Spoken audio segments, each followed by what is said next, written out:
Hi friends, నేను మీ Soundarya. Welcome back to our channel. ఈరోజు వీడియోలో ఆమ్లెట్ ఏ విధంగా ప్రిపేర్ చేసుకోవాలో నేను మీకు ఈ వీడియోలో చూపిస్తానండి. టేస్ట్ చాలా చాలా బాగుంటుంది. మరి ఇంకెందుకు ఆలస్యం, ఈ ఆమ్లెట్ ప్రిపేర్ చేసుకోవడానికి ముందుగా ఒక మిక్సింగ్ బౌల్ని తీసుకోవాలి. ఇందులోనే సన్నగా కట్ చేసి పెట్టుకున్న ఉల్లిపాయ ముక్కల్ని వేసుకోవాలి. సన్నగా కట్ చేసి పెట్టుకున్న కొత్తిమీరని కూడా యాడ్ చేసుకోవాలి.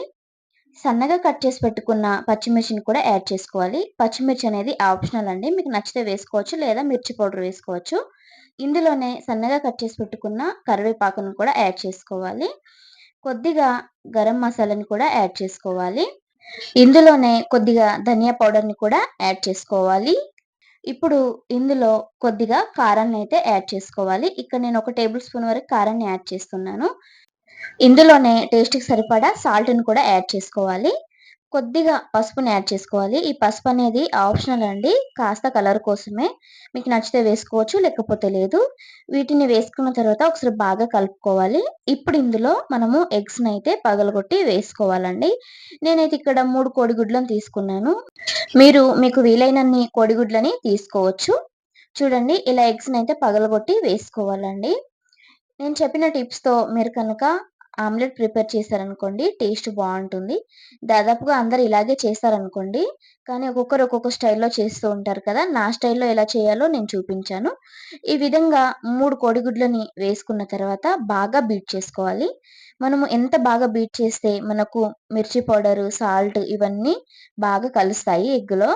ఇలా బాగా బీట్ చేసుకోవాలి. చూడండి, ఇలా బాగా బీట్ చేసుకున్న తర్వాత ఇప్పుడు ఈ మిశ్రమాన్ని పక్కన పెట్టేసుకోవాలి. ఇప్పుడు స్టవ్ వెలిగించి ఒక ప్యాన్ పెట్టుకోవాలి. ప్యాన్ వేడైన తర్వాత దీంట్లో కొద్దిగా ఆయిల్‌ని వేసుకోవాలి. ఈ ఆయిల్‌ని ప్యాన్‌కంతా స్ప్రెడ్ చేసుకోవాలి. ఇలా బాగా స్ప్రెడ్ చేసుకోవాలి. చూడండి, ఇలా స్ప్రెడ్ చేసుకున్న తర్వాత మనకు ఆయిల్ అనేది హీట్ అయిపోయింది. ఇప్పుడు దీంట్లో మనం ముందుగా కలిపి పెట్టుకున్న మిశ్రమాన్ని ఆమ్లెట్ లాగా వేసుకోవాలి. చూడండి, ఇలా ఆమ్లెట్ లాగా వేసుకోండి.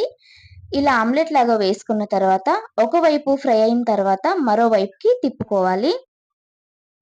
ఇలా కాస్త నెమ్మదిగా తిప్పుకోండి. లేదంటే మనకు ఆమ్లెట్ అనేది మధ్యలో నుండి విరిగిపోతుంది.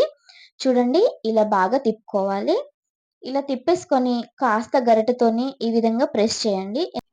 ఎందుకు అంటే ఇలా ప్రెస్ చేయడం వల్ల మనకు మిడిల్‌లో కూడా ఆమ్లెట్ బాగా ఫ్రై అవుతుంది. చూడండి, మనకు రెండో వైపు కూడా ఆమ్లెట్ బాగా ఫ్రై అయిపోయింది. ఇలా ఫ్రై అయిన ఆమ్లెట్‌ని ఒక ప్లేట్‌లోకి తీసేసుకుందాము. ఇలా ప్లేట్‌లోకి తీసుకున్న తర్వాత ఇప్పుడు మిగిలిన మిశ్రమాన్ని కూడా ఆమ్లెట్ లాగా మళ్ళీ వేసుకుందాము. ఇది రెండో ఆమ్లెట్ అండి. చూడండి, ఇలా వేసుకోండి. ఇలా వేసుకొని బాగా ఫ్రై చేసుకోవాలి. నా ఛానల్‌ని కనుక ఫస్ట్ టైమ్ చూస్తున్నట్టయితే ప్లీజ్ అండి సబ్స్క్రైబ్ చేసుకోండి. చూడండి, ఒకవైపు బాగా ఫ్రై అయిన తర్వాత మరోవైపుకి తిప్పుకోవాలి. అంతే అండి. ఎంతో టేస్టీ టేస్టీ ఆమ్లెట్ అయితే మనకు రెడీ అయిపోతుంది. చాలా బావుంటుందండి. చూడండి, ఎంత బావుందో, చూస్తేనే తినాలనిపిస్తుంది కదా!